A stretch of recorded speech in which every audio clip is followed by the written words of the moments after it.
All right, I'm working with the Lumien transformer. So the wires get connected on the bottom for the landscape lights. This is a 250 watt transformer. And right now we're in manual mode. So manual mode, if you want to turn the lights on and off, it's just arrow up is on, arrow down is off. Then if you want to go into photocell, which you plug in at the bottom here, which this unit doesn't have one, then you can go into here and you would leave it on photocell and it would be on auto and off. So it would come on with dusk and night. So once it gets nighttime, it goes on. Once it gets in the morning, it goes off. Photocell, this could be on a timer, so it would go on when you have the photocell on and then automatically go off at a certain time. Time on and off, you can set your time. So here you would hit OK.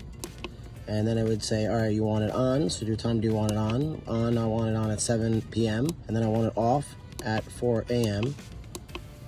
And that's all set. And then if you want to test it, go into test. OK turns it on. And menu turns it off.